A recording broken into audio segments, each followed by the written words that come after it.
Agora, vamos dar uma lida, assim, tranquila, num ritmo bem tranquilo, na reflexão dessa semana. Jesus não é filho de Deus no sentido como concebemos um pai e um filho. Deus não se casou e teve um filho. Jesus é o Filho de Deus porque Ele é Deus manifestado em forma humana. Jesus é Filho de Deus porque Ele foi concebido pelo Espírito Santo. Filho de Deus é uma das atribuições de Jesus que muitas vezes tem sido negligenciada ou mal compreendida entre a cristandade. A explicação do teólogo D.A. Carson é precisa ao afirmar que Jesus não é o Filho de Deus em virtude de ser o Israel definitivo, nem em virtude de ser o Messias, o rei davídico definitivo, nem o Filho de Deus porque era um ser humano perfeito. Antes, ele é o Filho de Deus desde a eternidade, distinto de seu Pai celestial, mas ao mesmo tempo um com ele, o perfeito revelador do Deus vivo. Na sexta-feira, nós combinamos a leitura e exposição do catecismo com a leitura e exposição do credo, especialmente porque na sexta-feira a gente falou da Trindade, e o credo, meus queridos irmãos, o credo apostólico é uma declaração de fé baseada na Trindade. Então, eu fui lá buscar o Expondo o Credo, mostrei onde você encontra no site, como você pode baixar o livrinho Expondo o Credo, porque a gente pode não somente ler, mas lá tem uma série de perguntas que podem nortear o seu culto doméstico. Expondo o Credo foi preparado até mesmo para que as famílias da igreja pudessem fazer o culto doméstico sem grandes complicações. Tem um texto, o texto tem teor doutrinário e depois tem uma série de perguntas para que você, obviamente, exercite a sua mente, exercite o seu coração e exercite a sua fé. Amém, amados? Queremos uma igreja forte. Igrejas fortes são formadas por famílias fortes. Esta é a ideia e a sua família precisa ser uma família forte. Amém, amados? Agora vamos servir ao Senhor com os nossos dízimos, com as nossas ofertas pessoais. Vamos fazer isso nessa manhã, de todo o coração. Amado Pai e querido Deus, nós temos consciência da importância da igreja e da pregação do Evangelho. Nós temos, aliás, o despertamento do Teu Espírito nestas últimas semanas nas Escrituras, para que retomemos, ó Deus, e contemplemos a importância desse momento dentro da igreja e para a continuidade dela e a sustentação da pregação do Evangelho desse púlpito, da formação de discípulos e de toda a cadeia de ensino que vai desde o mais idoso até o mais tenro ser humano dessa congregação. Agradecemos ao Senhor pelo despertamento dado aos nossos irmãos dizimistas, aos nossos irmãos ofertantes da obra do Senhor nesse lugar, e pedimos que o Senhor os retribua consoante a sua vontade e generosidade, em nome de Jesus. Amém e amém. Vamos receber os dízimos e as ofertas. A igreja é uma bênção.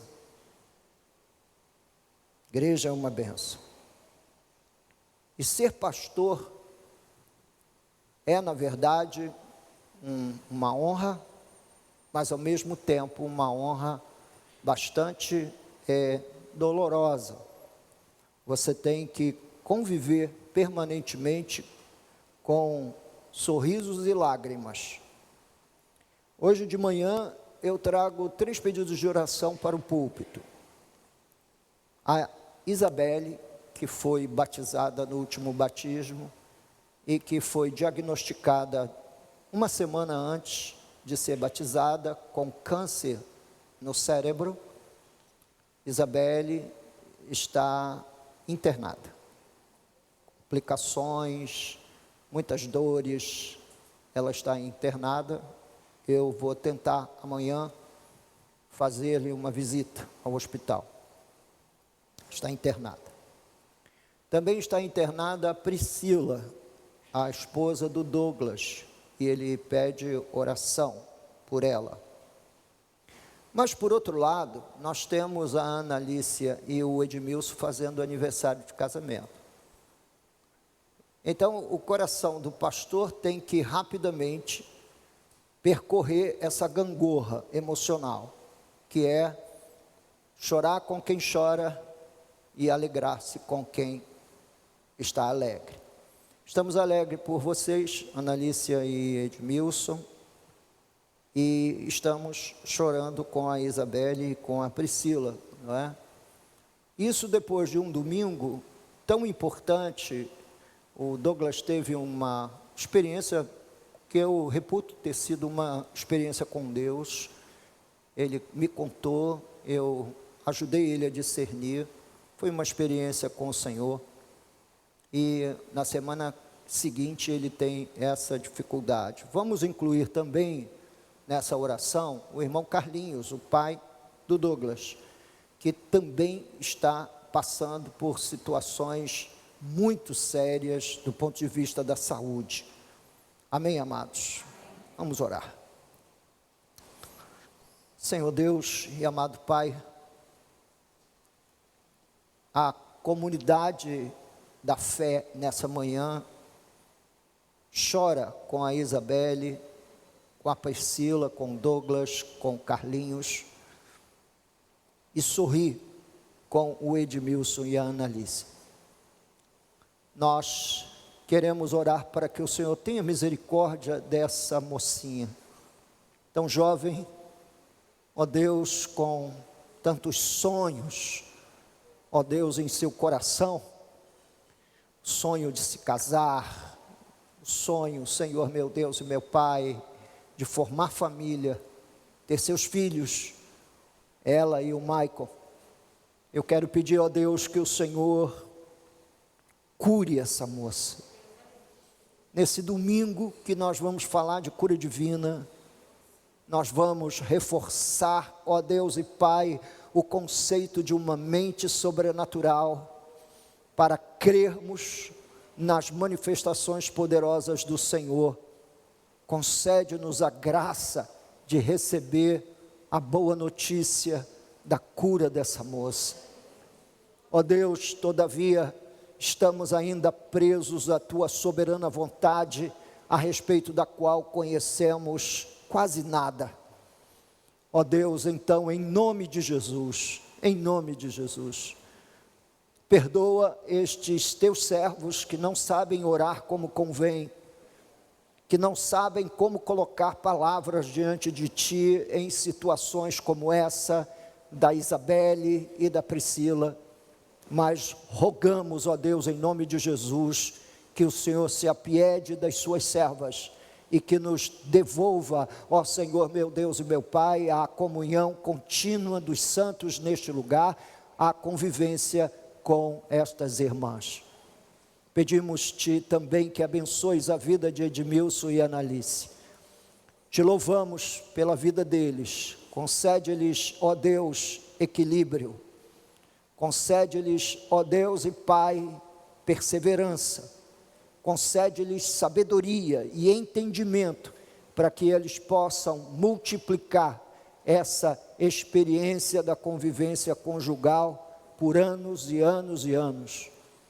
Perdoa seus pecados, suas falhas, seus problemas, ó Deus e Pai, relacionais, e concede-lhes que cresçam em Cristo Jesus e vençam todas as barreiras, para que, ó Deus, esse casamento continue para a Tua glória e para a Tua honra, em nome de Jesus. Amém. Graças a Deus. Semana passada, nós começamos a falar sobre esse tema, o cristão e o sustento da pregação, debaixo de um tema maior, intitulado Como Você Enxerga a Igreja. A igreja, ela é o resultado das suas crenças, da sua consciência de piedade, das esperanças no cumprimento das promessas divinas, portanto, no campo da fé, aquilo que ela reúne como fé, e também a sua produção intelectual, aquilo que ela pensa de si mesmo, pensa de Deus, pensa da missão, pensa da comunidade, pensa a respeito de qual é o seu papel no mundo. E muito do que a igreja pensa, e muito também de como a igreja reage a respeito do mundo, das pessoas e da condição humana, faz dela um organismo vivo ou não, relevante ou não. Uma comunidade que pensa no entorno do que imagina ser a sua necessidade, será sempre uma comunidade individualista, onde as pessoas não conseguirão pensar em termos comunitários e sempre em termos pessoais.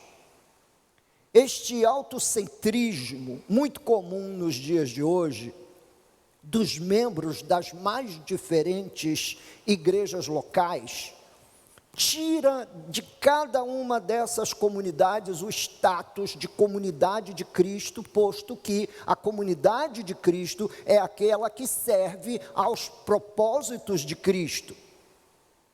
Outro perigo que a igreja corre, ou que as muitas igrejas locais correm juntas, é ser refratária ao exercício da inteligência, negando-se a pensar em categorias doutrinárias, em categorias teológicas, posto que quem nos deu essa riqueza de artigos de doutrina, essa riqueza de conteúdo foi o próprio Deus. Por conta disso, grande parte hoje dos cristãos acaba ou vem acabando por incorporar à sua fé, ao seu culto, comportamentos que não podem ser sustentados à luz da Bíblia. Eu tenho conhecido algumas comunidades cuja membresia parece ter perdido o juízo. Você chega no culto e parece que todo mundo tomou alguma coisa estranha, algum chá alucinógeno, porque parece que todo mundo perdeu o juízo. Outras comunidades, por exemplo, poderiam cair facilmente na condição de uma seita, porque tudo que professam, tudo que praticam tem pouco eco escriturístico. Fora as comunidades que mal conseguem, meus queridos irmãos, olhar, mal conseguem enxergar as ameaças dos diversos pensamentos que hoje estão formando a mente e o coração dos seus filhos na escola, e um serviço que o próprio pai paga para a escola fazer. Para evitar esse olhar míope, esse olhar um tanto quanto enviesado da comunidade dos santos, é bom entendermos onde Deus espera que os seus filhos coloquem suas energias do ponto de vista mental, do ponto de vista financeiro, do ponto de vista espiritual, do ponto de vista também emocional. Igreja precisa perceber que a sua mente, a mente que cada cristão tem, precisa refletir os pensamentos de Cristo, porque como diz as Escrituras no Novo Testamento, todo convertido, regenerado, salvo, tem a mente de Cristo, ou ainda tem a habilidade de pensar como Jesus pensa. Também a Bíblia Sagrada nos fala de que nós não fomos salvos para vivermos a nossa fé sozinhos. Nós fomos salvos para conviver em comunidade, para trocar sentimentos, corações e vivermos a fé nessa grande família que a gente chama de família de Deus, as comunidades cristãs realmente organizadas no entorno da doutrina bíblica. São igrejas reconhecidas pelo Senhor Deus Todo-Poderoso. Nós somos levados, como salvos, a sustentar um modelo de igreja que possa cumprir com todos os propósitos e alvos de Deus descritos no Novo Testamento como a missão de Deus, a missão que Deus concedeu ao seu povo. A missão para Israel é para que ela fosse uma nação que brilhasse entre os povos, luz para todos os povos. A missão que Jesus deu ao Israel de Deus, ao Israel espiritual, é que esse Israel espiritual, a igreja, esse povo, divulgasse a boa nova da salvação por todo o mundo.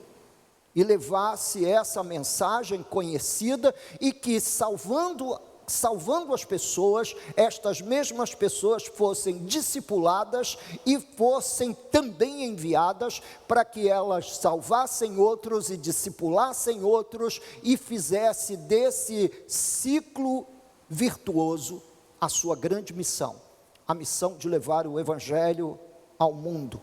Essa missão hoje de levar o Evangelho ao mundo é construir uma igreja que seja familiarmente sólida, com casamentos sólidos e que tenham de fato dentro da comunidade familiar uma maneira de pensar que seja combatente aos pensamentos deste mundo e deste tempo, valorizando os artigos da fé como o matrimônio, como a vida familiar, como o relacionamento entre pais e filhos, como os valores cristãos num mundo caído, como sustentar valores cristãos num mundo caído.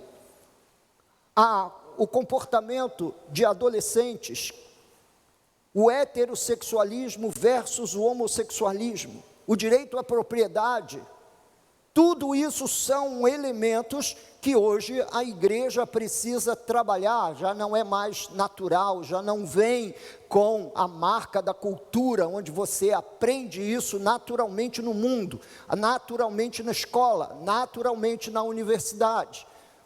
Nessas fronteiras, tanto na escola quanto na universidade, nós vamos encontrar uma oposição a estes valores.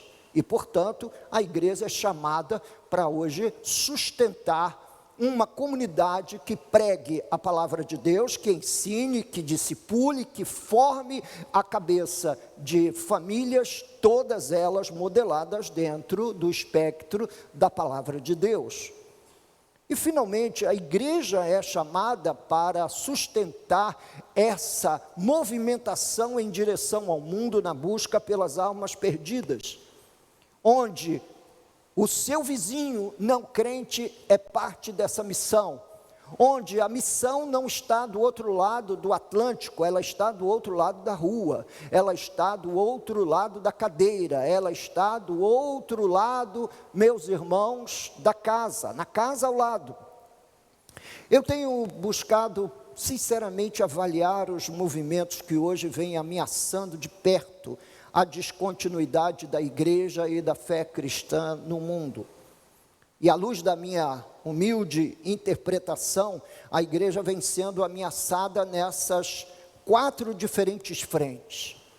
Na frente intelectual, ela vem sofrendo ataques sucessivos às suas doutrinas, valores e artigos de fé, e é por isso que os nossos filhos adolescentes chegam em casa questionando tudo aquilo que diz respeito aos valores da fé. Em segundo lugar, nós precisamos entender que há muitos ataques para desconstruir a comunidade. impedir que nós nos reunamos, impedir que nós cultuemos, impedir que nós tenhamos a liberdade de adoração, de culto a Deus, porque ninguém pode ser cristão em casa, ninguém cultua sozinho com sua família apenas. Isso é andar numa trilha egoísta que as comunidades cristãs históricas não endossam, jamais endossaram. Ninguém consegue ser crente sozinho. A terceira é quanto à ameaça de sustento da pregação e da formação discipular dentro da igreja. Igrejas que não têm projetos discipulares, igrejas que não têm a ideia de que pessoas precisam ser formadas. Ninguém está dizendo que o discipulado é a grande saída da igreja, porque os dois grandes discipuladores da história bíblica foram abandonados por seus discípulos. Jesus foi o grande discipulador entre todos os discipuladores. Seus apóstolos foram chamados de discípulos, e quando ele morreu, ele foi deixado só pelos seus apóstolos e pelos seus discípulos, que o abandonaram, e só João o acompanhou até a cruz. O apóstolo Paulo não teve um fim diferente, ele também foi abandonado. Demas, amando o presente século, foi para Dalmácia. Tito foi para não sei aonde, Crescente foi para não sei aonde, só Lucas está comigo. Foi a colocação do apóstolo Paulo. Portanto, discipular é uma atividade perigosa. Você pode ser abandonado pelos seus discípulos. E isso é um fato bíblico, é um fato que está dentro do contexto das Escrituras Sagradas. Mas o grande problema é a gente desistir de andar nos modelos de Deus, nos modelos de Cristo, desistir de custear esses modelos. Esses não são modelos baratos, como também não foram para os apóstolos. Paulo teve de trabalhar para sustentar não somente o exercício do seu ministério missionário, como também dos discípulos que estavam com ele. O apóstolo Pedro tinha o sustento da igreja de Jerusalém para poder fazer isso, se deslocar, fazer deslocamentos e custear todo o trabalho que a gente poderia colocar na conta de um trabalho missionário e de um trabalho discipulador. Portanto, nós mostramos aos irmãos na semana passada esse gráfico. A pregação precisa ser sustentada por conta desses três grandes objetivos da pregação. A única resistência ao apodrecimento geral da sociedade é a igreja, porque Jesus disse que nós somos o sal da terra. E o que a igreja faz? A igreja prega, a igreja proclama, a igreja ensina. E por que pregação é importante? Porque é o único veículo de propagação do Evangelho. Está lá, Mateus capítulo 10, versículo 7, Marcos 16, 15, onde fala-se sobre essa propagação do Evangelho. Então, a pregação é digna de ser sustentada, porque é por essa via que o Evangelho é propagado. Segunda razão para que a pregação seja sustentada é porque é o único meio capaz de gerar fé salvífica. Ninguém é salvo. Olha só, você não é salvo porque você ficou muito emocionado quando um cantor ou uma cantora cantou um hino muito tocante, muito profundo. Não, você é salvo porque enquanto a palavra de Deus foi anunciada, foi pregada, fé salvífica foi gerada no seu coração por conta da pregação. Como diz em Romanos capítulo 10, versículo 17, que a fé vem pelo ouvir, e ouvir o querigma, ouvir a pregação da palavra de Deus. Então, fé salvífica só pode ser gerada com pregação. Ela é digna de ser sustentada por conta desse objetivo. E finalmente, o terceiro grande objetivo da pregação é salvar almas. A pregação é o único veículo bíblico reconhecidamente bíblico para a salvação do pecador.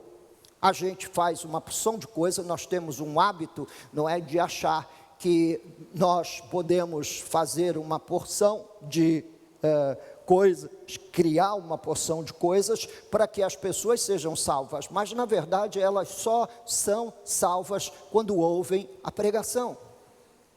1 Coríntios capítulo 1, versículo 21, onde o apóstolo Paulo diz que aprove a Deus. Então isso não é uma maneira muito inteligente que um homem um dia acordou para desenvolver a salvação das pessoas, a pregação. Não, diz o apóstolo Paulo que aprove a Deus salvar os que creem pela loucura da pregação.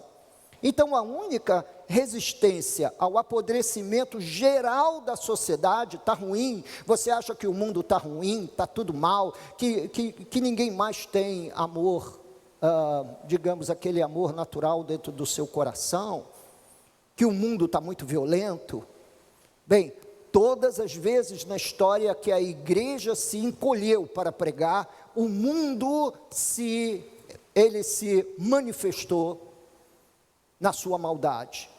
Nós precisaríamos ter mais gente pregando, e não é mais gente divulgando religião, é mais gente pregando o evangelho, anunciando a cruz de Cristo, anunciando a obra da redenção, a morte e a ressurreição de Jesus, fazendo discípulos cotidianamente, ensinando a palavra de Deus, diariamente. Fique sozinho, por exemplo. Não se exponha à pregação do evangelho ou ao ensino regular das escrituras, e você vai ver que a sua fé e que os seus valores se deteriorarão muito rápido. Pare de pregar e você vai ver a fé salvífica se apagar. Pare de pregar e você verá o espírito anticristo trabalhando para enganar até mesmo os eleitos de Deus. Pare de pregar ou comece a pregar heresias e você verá o deserto avançando sobre o campo verde. Sem o puro testemunho do evangelho só haverá morte. E hoje nós temos um gravíssimo problema e uma grande barreira para o avanço do evangelho. É o que? Você tem uma sociedade refratária à igreja. Agora, que a sociedade seja refratária à igreja, nós esperamos. O que não se espera é que gente regenerada ou que acredita ser regenerada resista ao andamento e ao avanço da igreja a partir desses movimentos. A falta de estímulo para o sustento da pregação faz parte do processo de destruição do testemunho de Cristo no mundo e da sobrevivência da igreja. Seitas, meus queridos irmãos, sobrevivem à ausência de ensino, do discipulado e da formação dos seus membros. A verdadeira igreja, ao contrário das seitas, morre. Se não houver intenção real de ensino bíblico e intenção real de avivamento escriturístico. E como a Bíblia ensina que as comunidades sejam protegidas e defendidas nesta área?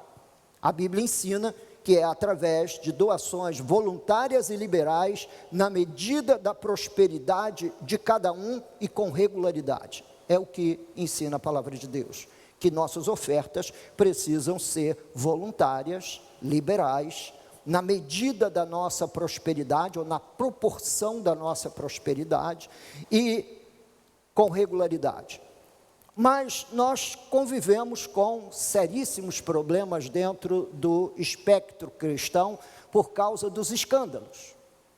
E os escândalos financeiros acabam nos trazendo profundas decepções, e essas decepções nos levam a perder a boa fé em gente séria que está fazendo a vontade de Deus e cumprindo com um ministério adequado diante da face do Todo-Poderoso. E a decepção pode nos fazer querer desistir de sustentar o trabalho da pregação. Os escândalos são terríveis.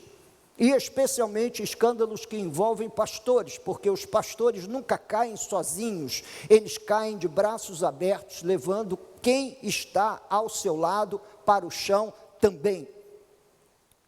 Nós acabamos também sendo vencidos não somente pela decepção, mas pela narrativa mundana. E o que fala a narrativa mundana? Primeiro, escolhemos mal as igrejas que congregamos.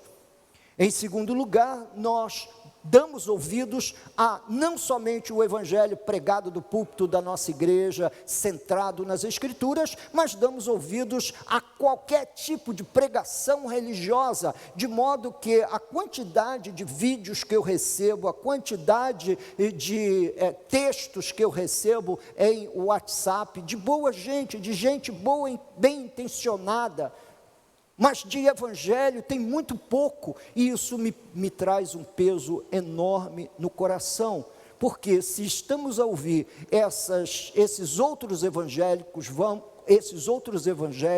é porque também estamos prontos para ouvir essas outras narrativas que colocam os pastores talvez no último lugar, lixo do mundo, escória da sociedade, como Paulo. Parece que também no tempo dele a coisa não era muito diferente. Nas escrituras nós encontramos diversas histórias decepcionantes. O Israel de Moisés, que decepção. O povo que mais viu milagre na história bíblica foi o povo que não creu. Que decepção aquela geração. A construção errada de Judas Iscariotes, de fazer uma construção pessoal da messianidade de Jesus, imaginando que ele seria um grande governador, um grande coronel ou um grande general. As escolhas de Demas, de Tito e de Crescente, abandonando o apóstolo Paulo no meio do caminho, com vergonha das suas algemas, com vergonha da sua condição de prisioneiro do Senhor. Todas essas histórias estão aqui na Bíblia, estão no Novo Testamento, para mostrar para a gente que escândalos e decepções não são raras. Nós teremos escândalos e decepções até a volta de Jesus. Aliás, à medida que a volta de Jesus se aproximará, meus irmãos, os homens se escandalizarão uns contra os outros. Mas o que diz a Bíblia? Ela se cala quando toca o assunto de escândalos? Não, a Bíblia não se cala. A Bíblia reproduz o que Deus pensa. E o que diz em Lucas capítulo 17? Disse Jesus a seus discípulos, é inevitável. Escândalos não podem ser evitados, é inevitável, você sublinha a palavra inevitável em Lucas capítulo 17, é inevitável que venham escândalos, mas ai do homem pelo qual eles vêm, porque um escândalo pode destruir a pregação do evangelho numa cidade ou numa região urbana altamente habitada.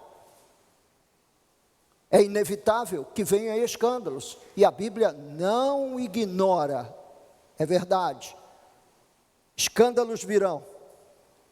Em Mateus capítulo 18, nós temos uma outra leitura dos escândalos, onde a gente lê, ai do mundo, por causa dos escândalos, porque é inevitável que venham escândalos, mas ai do homem pelo qual vem o escândalo. Então, uma das coisas que você jamais deveria cair é ser a causa de um escândalo.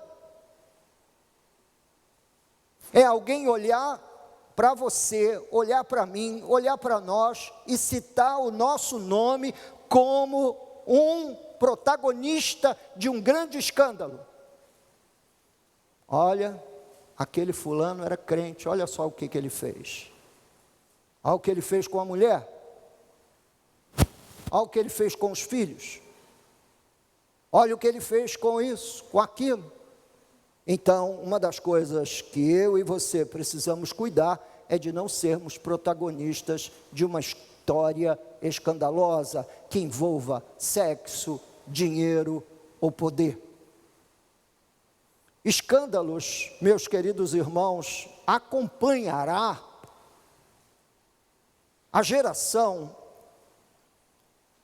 final.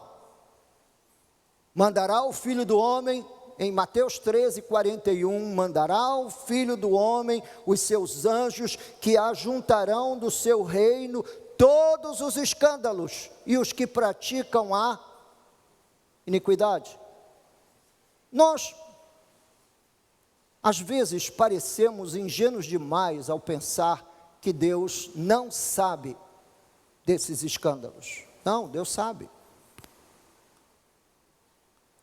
Deus sabe desses escândalos e eles sempre apuram o nosso discernimento sobre igreja, doutrina e também ministério. Sempre. Escândalos serão resolvidos pelo Filho do Homem. Ele mandará os seus anjos que ajuntarão do seu reino todos os escândalos. Quem vai solucionar e resolver os grandes escândalos humanos que tolhiram o avanço da igreja, que atrapalharam o avanço da igreja, que atrapalharam o avanço da missão, da pregação do Evangelho, será o próprio Filho do Homem. É que Jesus vai tratar os escândalos. Há realidades muito mais tenebrosas por trás da vida de cada pessoa que nós não conhecemos. Eu não posso tratar um escândalo. Por quê? Porque há verdades extremamente pecaminosas e profundas, raízes terríveis de iniquidade no coração humano, a respeito das quais eu não conheço sua profundidade, mas Jesus conhece. Há realidades bem mais tenebrosas por trás de cada caso, mas ao invés de ficarmos parados neles, encalhados nos escândalos, nós precisamos, apesar dos escândalos, continuar a procurar onde encontramos verdadeira e genuína pregação do Evangelho, para com ela nós darmos os braços para cumprir a missão. Assim, o sustento financeiro da propagação do Evangelho, a continuidade e o aumento do volume da pregação por uma comunidade depende não somente do seu desempenho espiritual, mas também do desempenho espiritual de todos nós na direção de sustentarmos vivamente a pregação do Evangelho. E como é que a gente sustenta, pastor? Como a Bíblia ensina, através de dízimos e ofertas, e dízimos aí está na proporção da sua prosperidade, como ensina a palavra de Deus, e eu vou mostrar para você por que dízimo não é um negócio do Velho Testamento. Bem, eu vou começar, obviamente, eu tenho que começar pelo Velho Testamento. Ninguém sabe ao certo como começou a prática do dízimo. Eu não sei, nenhum estudante da Bíblia sabe. O fato é que nós encontramos lá no período patriarcal, nos primórdios da nação de Israel, Abraão dando o dízimo a Melquisedeque, sacerdote de Salém. Salém aí significa justiça, e é dessa palavra que vem a palavra Jerusalém, ou seja, cidade da justiça. E essa atitude de Abraão é uma atitude desconhecida, ninguém sabe como é que isso começou, onde isso nasceu. O que nós sabemos é que isso aparece na vida de Abraão, ligada a um ato de agradecimento a Deus. E isso é um ponto que nós precisamos aprender. Dízimo não é uma questão de lei, dízimo não é uma questão de mandamento, dízimo não é uma questão de ordenança, dízimo é uma questão de relacionamento com Deus, devoção, é um ato devocional, como é a oração. Você não encontra na lei nenhum mandamento no entorno da oração, no entorno do louvor, no entorno do jejum. Por quê? Tudo isso são atos devocionais e não merecem nenhum mandamento para coordená-los. Dízimo é ato voluntário, devocional. Foi assim que aconteceu com Abraão. Aí quando que você vai encontrar a segunda manifestação de entrega de dízimos na Bíblia? Você vai encontrar com Jacó, neto de Abraão. O que a gente depreende? A gente depreende que aquilo foi um ensino passado de pai para filho. Como eu ensinei meus filhos a serem dizimistas. Dava o trocadinho para eles, para comprar um presentinho e etc. Dava um pouquinho a mais para provocá-los exatamente e treiná-los a entregar dízimos. E eles entregavam na escola bíblica dominical. Quando no próximo domingo separou o dízimo, está tudo entregue, arrumou no envelopezinho, tá.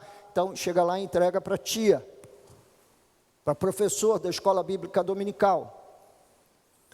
Dízimo parece estar relacionado à piedade, ao agradecimento e não a uma norma legalista, seguindo antes da instituição da lei mosaica. Antes da lei mosaica, nós encontramos pessoas dizimando no período patriarcal.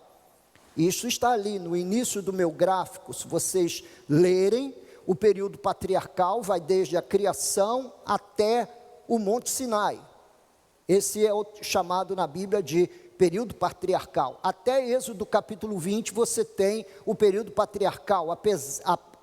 Quando você chega em Êxodo capítulo 20 e os capítulos seguintes, você entra no período mosaico, o período chamado período da lei. Foi quando Deus institui a lei, lá no Monte Sinai. Então o período patriarcal vai da criação até Êxodo capítulo 20.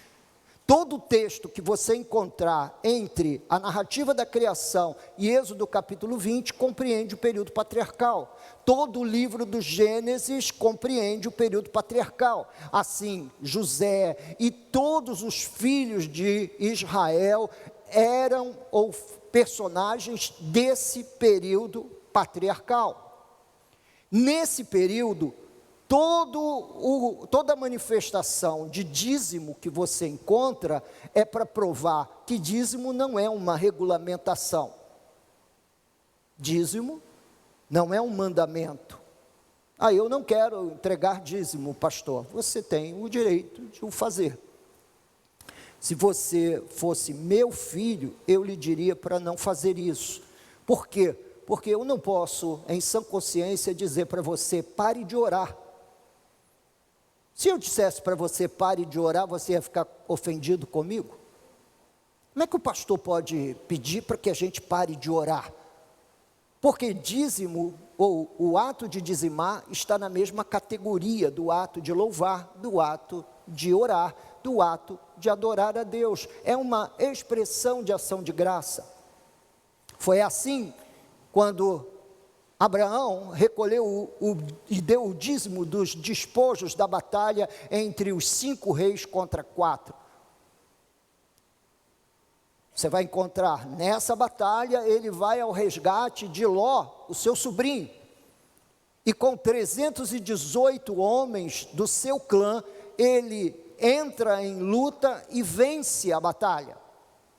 Ao fim da batalha, ele levanta tudo o que foi, o que cabia ao seu clã, do campo de batalha, espadas, escudos, metais de toda espécie, e pega no dízimo disso e entrega a Melquisedeque, que ele nem conhecia direito, e nem Melquisedeque o conhecia direito. Melquisedeque era um tipo de Cristo, e eu não quero forçar o texto, mas eu sou quase convencido de que ele deu isso em reconhecimento desse tipo de Cristo que Melquisedeque era. O fato é que ele pega o dízimo e entrega a esse homem sem explicação. Quando você vai e passa o período da lei, aí você tem uma determinação. Israel se organizava como nação, enfim, a primeira teocracia do mundo. Então, essa nação precisava se organizar como nação. Essa nação não nasceu com rei. O rei era o verdadeiro e único Deus. O verdadeiro e único Deus era o rei. A nação é dividida.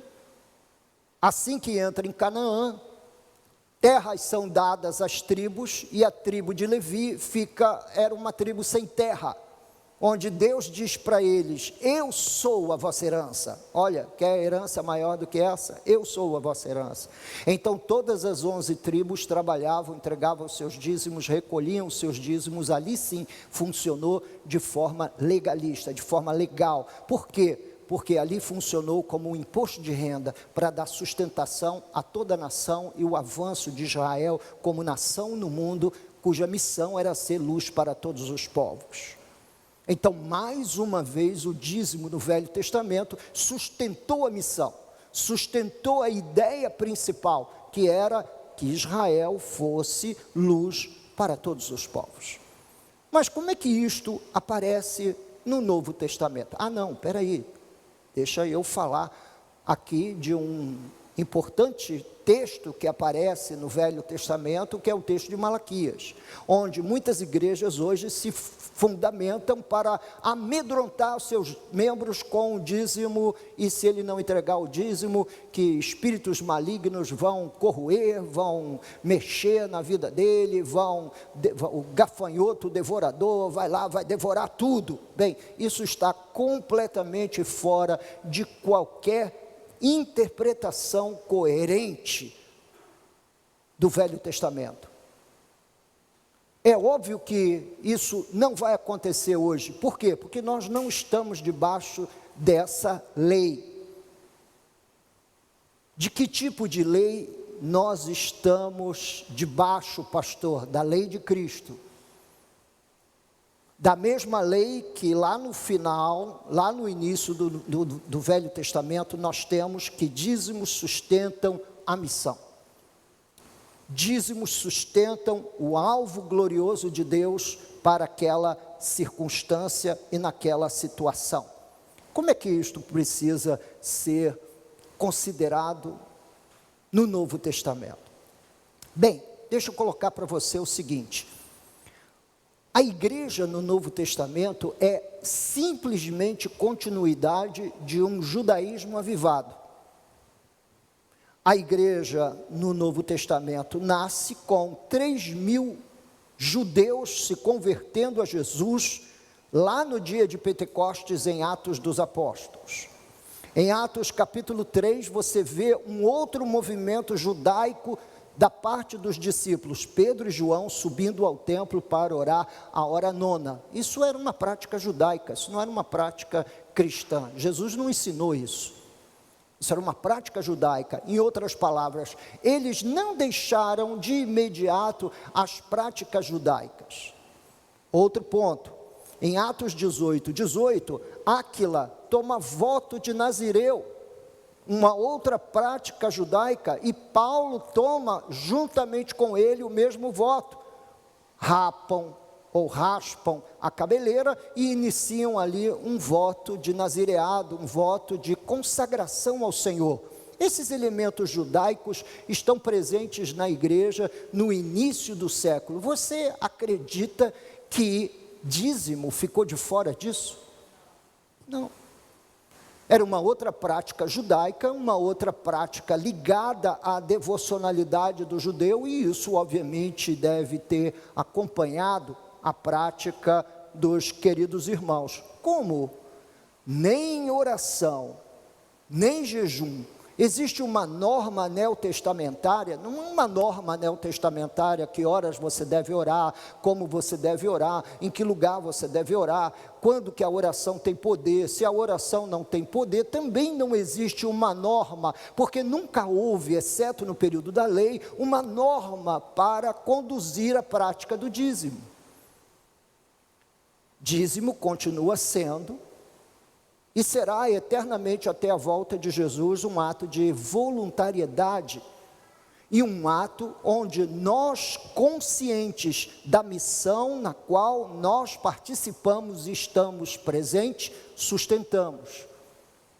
Um sinal de generosidade, de afeto pela causa de Cristo e de total consciência de que somos salvos e somos organizados porque temos uma missão a cumprir. É assim. No período militar, ou no tempo em que você serviu as forças militares, você estava sendo preparado para o cumprimento de qualquer missão de defesa da nação.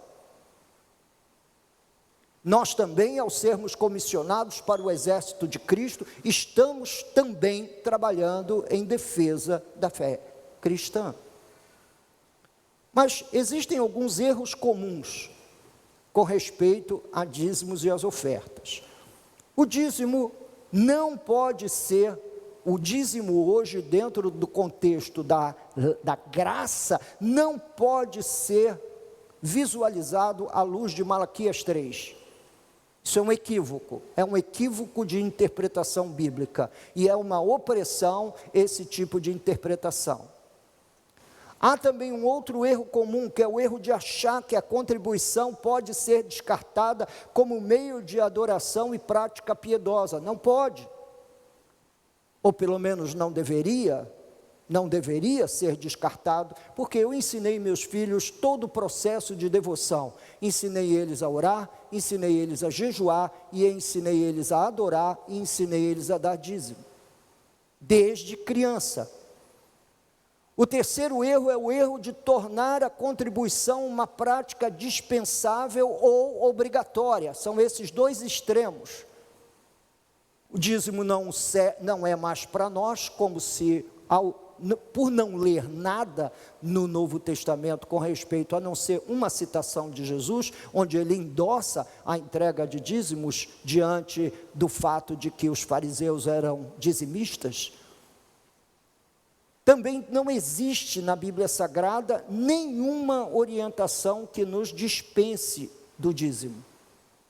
Acredito que a obra de Deus e a missão de Cristo é digna, suficiente, e a pregação da palavra e tudo aquilo que a pregação da palavra realiza e tem como objetivo é digna de ser sustentada.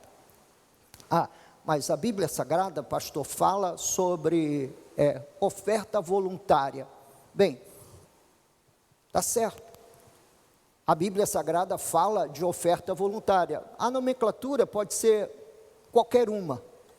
Mas o que seria, segundo as Escrituras Sagradas, segundo o que a palavra de Deus diz sobre essa oferta voluntária proporcional à nossa prosperidade? Como encontrar essa proporcionalidade? Essa proporcionalidade é o quê? É 50%? É 100%? É 20%? É 1%? É o quê? Então nós partimos dessa proporcionalidade que atravessa as alianças, que é a proporcionalidade do dízimo, para aplicar a esse texto e vivermos conforme o Novo Testamento ensina. Esse erro comum, ou esses erros comuns, acabam levando a igreja, meus irmãos, a divisar dificuldades na hora do seu sustento. E o que nós sustentamos é a pregação do Evangelho. Essa pregação tem diferentes caminhos, diferentes ferramentas para nós a praticarmos. O fato é que Jesus nos adverte de um problema muito sério, e é sobre isso que eu quero terminar nessa manhã. Ele nos revela um problema relacionado com nossos recursos naturais. esses nossos recursos pessoais, nos dando uma orientação muito clara. Essa orientação não significa que você precise deixar na igreja todos os seus recursos, não é isso. Significa que você precisa entender a importância de sua igreja local, a importância da pregação e dos seus alvos. Vejamos o que Jesus diz. Ele diz aqui em Mateus, capítulo 6, versos 19 a 21. Não acumuleis para vós outros tesouros sobre a terra. Essa é uma orientação muito interessante de Jesus. Significa que tudo aquilo que você deixar para trás, depois que você morrer, e que valha alguma coisa, ele vai ser objeto de cobiça. Jesus fala que ele vai ser aqui objeto de cobiça dos ladrões. Muitas heranças de pais que deixam heranças para os seus filhos, geralmente suas heranças são dilapidadas ainda com seus filhos vivos. Ainda com seus filhos vivos. O fato é que a ordem de Jesus, ou a orientação é: não acumuleis para vós outros tesouros sobre a terra, onde a traça e a ferrugem corrói, e onde ladrões escavam e roubam.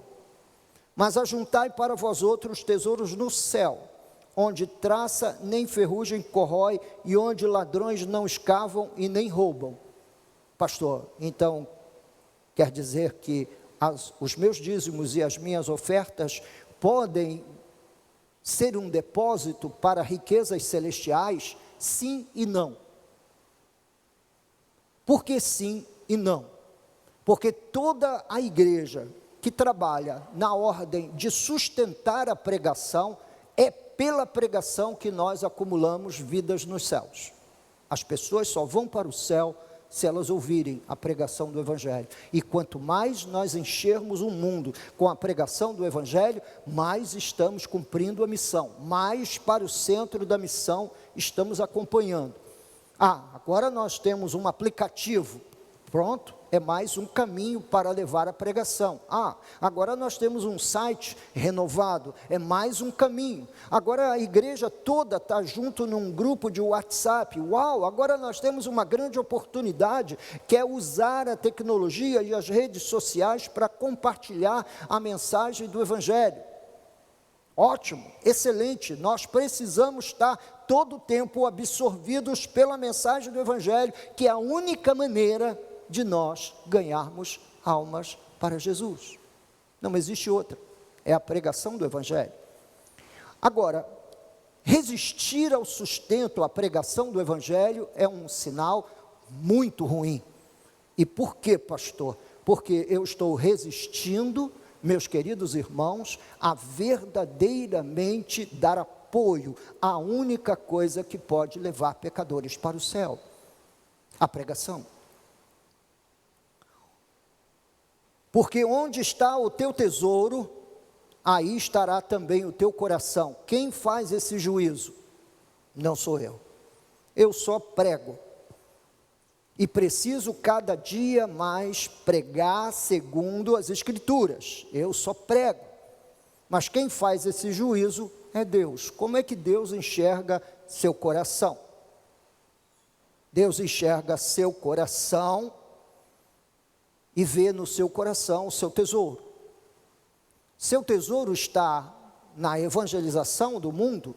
Seu tesouro está na proclamação do Evangelho aos seus pares nessa nação? O seu tesouro está no quê? O que você procura na igreja? Por exemplo, agora nós vamos entrar daqui a pouco mais de 2 semanas, num estado de formação espiritual através do discipulado Ilumine.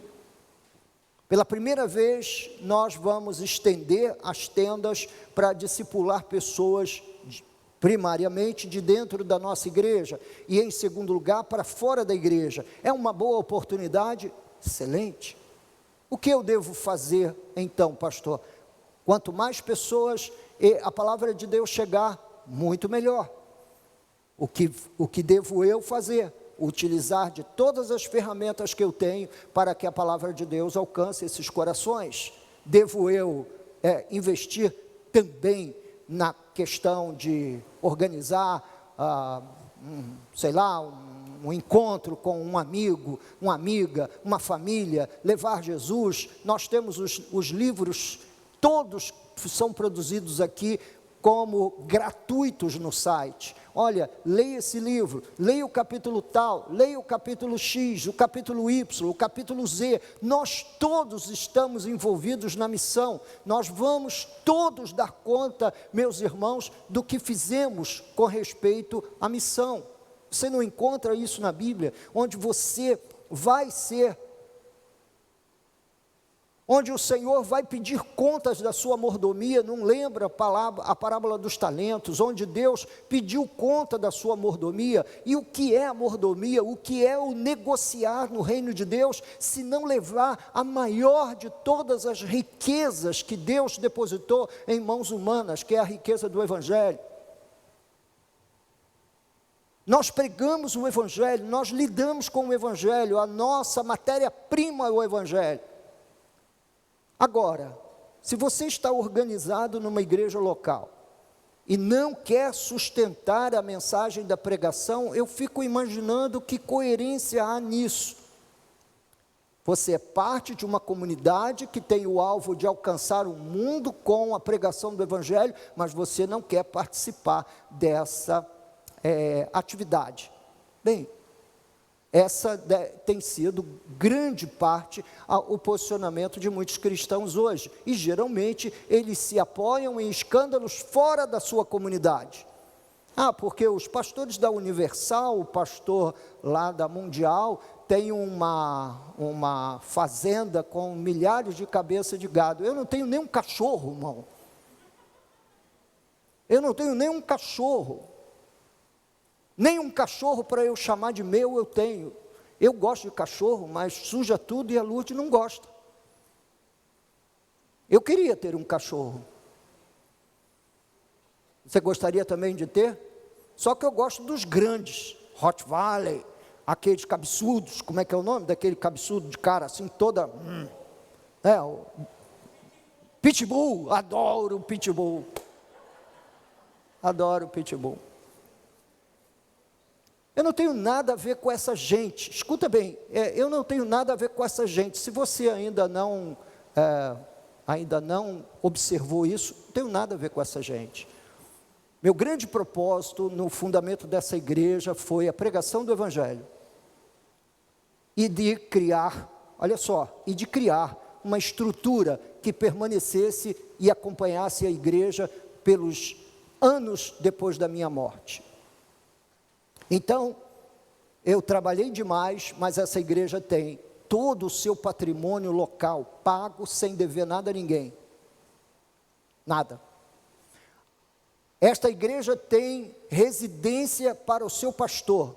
Portanto, amanhã, quando eu não estiver mais aqui, essa igreja tem onde colocar seu pastor.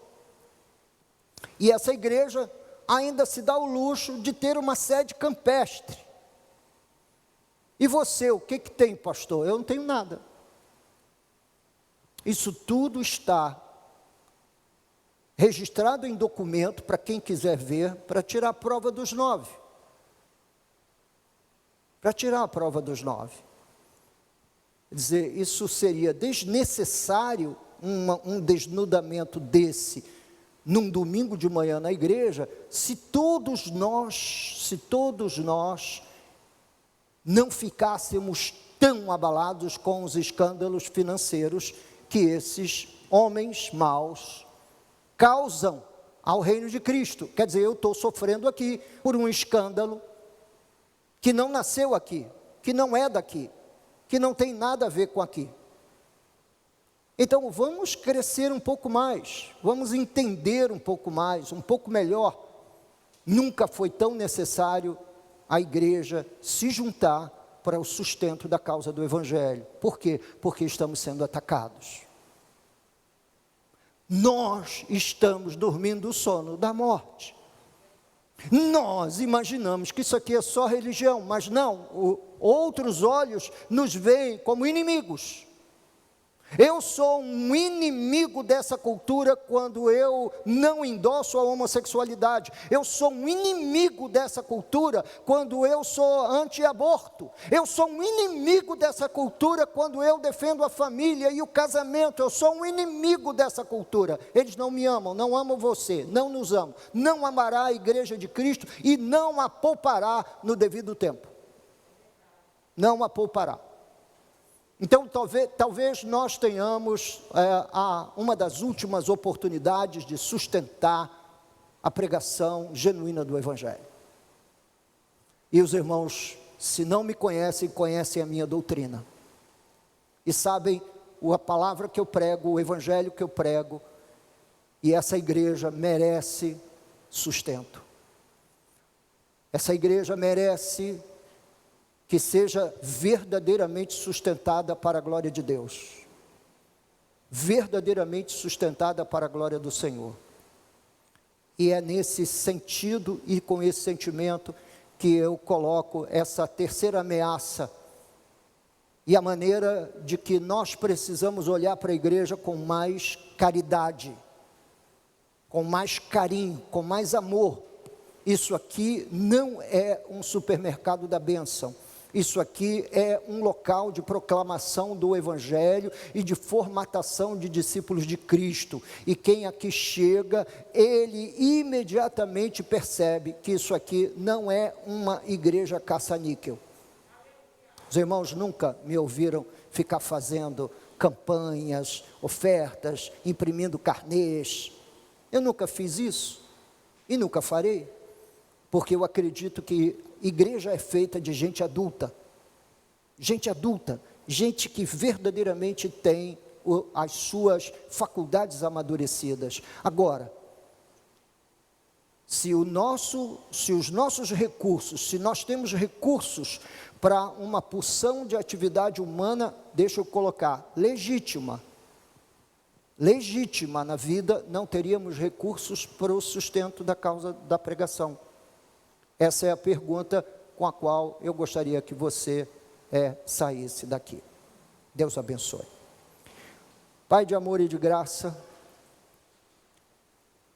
a pregação do Evangelho é a maior honra que eu e que cada pessoa que está aqui tem para sustentar na terra, talvez a mais importante causa. Para nós cristãos, te somos gratos porque, ó Deus, o Senhor tem abençoado as nossas vidas para além daquilo que somos capazes de agradecer. E como Abraão, ó Deus, deu o dízimo a Melquisedeque em gratidão pelo Senhor ter ajudado a conseguir resgatar Ló. E foi um ato de gratidão, aquele primeiro dízimo que aparece nas Escrituras. Eu também te sou grato. E quero ser, todo o tempo, um dizimista fiel, por conta da gratidão, colocando e plantando na vida de outras pessoas, que amanhã também ouvirão o Evangelho, nessa localidade, ou enquanto essa igreja estiver ministrando, onde quer que nós estejamos, ó Deus e Pai, anunciando o Evangelho de Cristo, e outras vidas haverão de ser fortemente tocadas e amparadas pelo poder dessa santa e gloriosa palavra. Pedimos que o Senhor nos capacite, pedimos que o Senhor nos fortaleça, pedimos que o Senhor nos encha do Teu Espírito Santo, nos ensine todos esses elementos da fé, nos ensine, ó Deus, a prática do dízimo, tanto quanto nos ensine a orar, tanto quanto nos ensine as ações de graça, tanto quanto nos ensine, Senhor, toda e qualquer prática devocional. Concede-nos, ó Deus, a percepção da grandeza da pregação do Evangelho. A gente perde isso no meio de tantas narrativas, no meio de um mundo, ó Deus e Pai, com tantas declarações, com tantas maneiras de abordar temas que julgam ser importantes. Casamento, família, sexualidade. Enquanto nós temos a mensagem do Evangelho, a palavra de Deus, a mensagem da cruz, a mensagem de Cristo, ó Deus, desperta nosso coração para sustentar isso. Desperta o nosso coração para nos mover nessa direção. Desperta o nosso coração, Senhor meu Deus e meu Pai, para fazermos exatamente segundo aquilo que está em sua nobre e gloriosamente infinita. Concede-nos, Pai Celestial, que nós também, Senhor, sejamos fortes, não somente no âmbito da doação do Evangelho, mas sejamos fortes no âmbito do compartilhamento do Evangelho com outras pessoas. Sejamos fortes no âmbito, Senhor, meu Deus e meu Pai, de sustentar a mensagem bíblica, de maneira, Senhor, meu Deus, que ao invés de presentearmos com qualquer bobagem, presenteemos com Bíblias. Concede-nos, ó Deus e Pai, que nós sejamos evangelisticamente proativos, ó Deus, e que a mensagem do Evangelho esteja nos nossos lábios. Ó Deus, que o nosso próximo mais próximo seja alvo, ó Senhor, da nossa pregação. Que o nosso próximo mais próximo seja o alvo, Senhor, meu Deus e meu Pai, do nosso compartilhamento da doutrina. Seja o nosso compartilhamento, Senhor, meu Deus e meu Pai, do discipulado. De maneira que a mensagem possa correr, mesmo que nós sejamos mancos, a mensagem é veloz. Ó Deus, concede que a gente propague essa palavra, concede que a gente publique essa palavra, concede que a gente pregue essa palavra, grave essa palavra em vídeo, em áudio, em todo e qualquer meio, para levar essa palavra conhecida a todo ser humano, ó Deus, pelo menos os seres humanos que estão relacionados conosco. Abençoa, eu te peço, ó Deus, a vida dessa igreja, abençoe aqueles que estarão aqui quando eu não estiver mais, abençoe aqueles, ó Deus e Pai, que terão que conduzir a tocha do Evangelho, ó Deus, quando eu já não puder mais e não tiver mais energia, força para o fazer. Levanta uma geração de propagadores do Evangelho, de pais que ensinem seus filhos, de pais que discipulem seus filhos, de pais que discipulem os amigos de seus filhos. Ó Deus, concede esse despertamento missionário, esse despertamento da pregação da Tua palavra, ó Deus, neste lugar. Concede que os nossos olhos contemplem as maravilhas de Tua lei e perceba, Senhor meu Deus e meu Pai, a riqueza que há em Sua santa palavra. Concede, Senhor meu Deus, que nossos olhos contemplem, ó Deus e Pai, as necessidades de quem está ao nosso redor, de tanta gente sem Jesus, de tanta gente sem esperança, de tanta gente sem vida. Ó Deus, que nossos recursos materiais sirvam, Senhor meu Deus e meu Pai, a esse sagrado propósito missional no mundo. Concede e faz uso, ó Deus, de aquilo que eu e Lourdes temos, ó Deus, por graça e misericórdia da sua parte, Pai de amor e de misericórdia, para que o mundo ouça com maior clareza a mensagem do Evangelho, Pai. Concede que as famílias, ó Deus, tenham seus corações verdadeiramente derretidos no peito pela ação do Espírito Santo, de modo que nós amemos o próximo como, ó Deus, o Senhor ama e deu o seu Filho unigênito para anunciar a esse povo a mensagem do Evangelho. A maior demonstração de amor a um ser humano, que é a pregação do Evangelho. Pai de graça e de misericórdia, conceda que nossas famílias se unam na missão de levar Jesus ao mundo, de levar Jesus a quem necessita, de levar Jesus aos perdidos. Ó Deus, concede-nos essa graça e por sua misericórdia andemos nela, em nome e por amor de teu amado Filho Jesus, que vive e reina para todos sempre eternamente. Amém. Antes dos irmãos saírem, hoje à noite eu inicio uma série que tem um apelo evangelístico muito forte, tem um apelo à cruz. Se você quiser trazer algum amigo, mandar um convite a um amigo, ainda hoje nós temos lugar para pessoas no culto da noite, tá bom? Então é só para você saber disso. Vai com a paz. Deus o abençoe.